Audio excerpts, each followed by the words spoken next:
Je voudrais toucher un mot d'une mode tragique qui se déroule actuellement dans mon pays natal, le Cameroun. C'est la mode des opposaillons. Je ne pourrais aller plus loin dans cette conversation sans avoir défini ce que c'est qu'un opposaillon. De telle façon que vous puissiez reconnaître cette espèce politico-politicienne rare dans la faune politique de nos tropiques. Un opposaillon.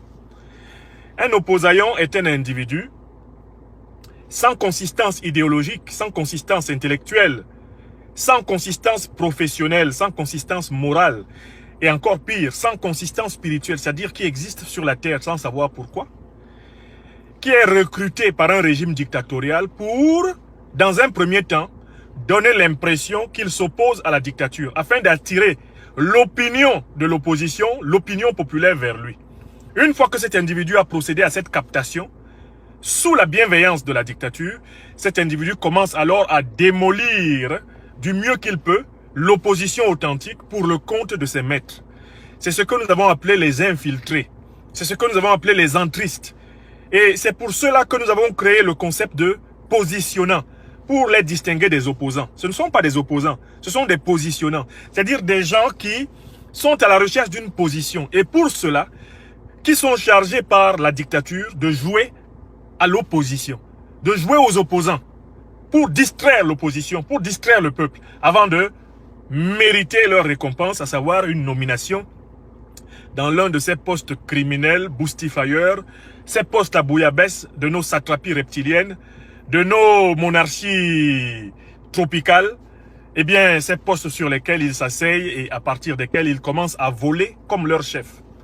Car l'Afrique francophone, les satrapies reptiliennes sont essentiellement dirigées par des chefs d'État.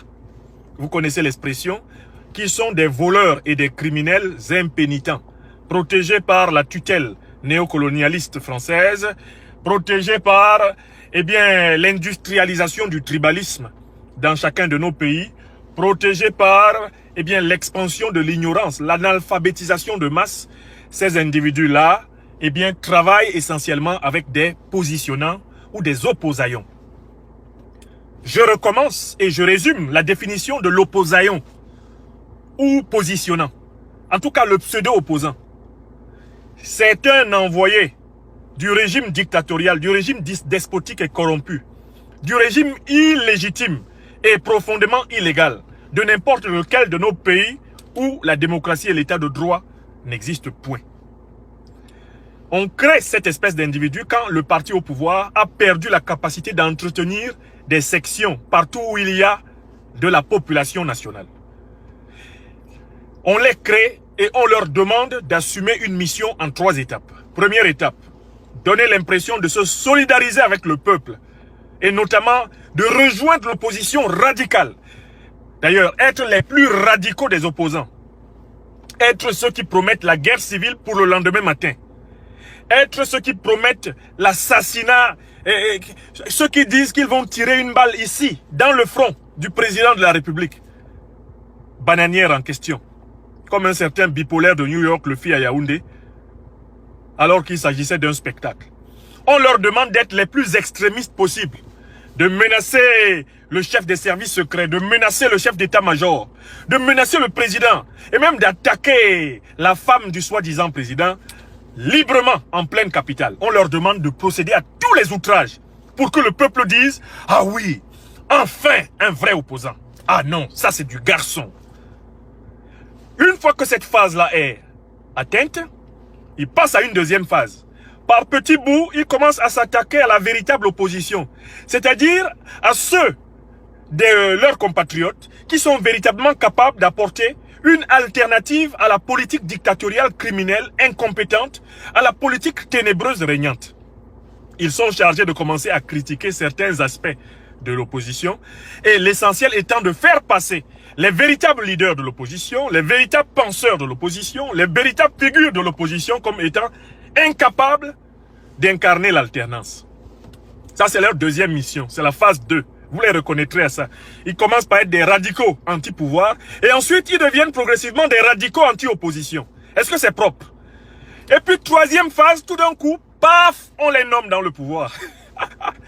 Une fois qu'ils ont réussi à casser, à distraire, à diviser l'opposition, à amener une partie du peuple de l'opposition, qui constitue souvent la majorité de l'opinion, à douter de ses leaders, à douter de ses intellectuels, à douter de ceux qui, de manière constante et ininterrompue, sont aux côtés du peuple. Une fois que ce doute a été instillé, les négrillons ils ont mérité leur médaille. On va donc les nommer.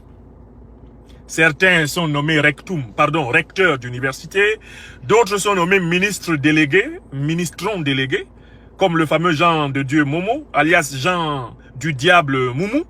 Et certains sont parachutés à la tête de certains conseils d'administration. On leur trouve une position dans la mangeoire. Voilà comment ils remplissent le concept de positionnant. Est-ce que c'est clair pour tout le monde? Je ne veux pas avancer davantage. Si les 300 personnes qui suivent cette brève émission ne maîtrisent pas la définition de l'opposaillon, du positionnant, c'est-à-dire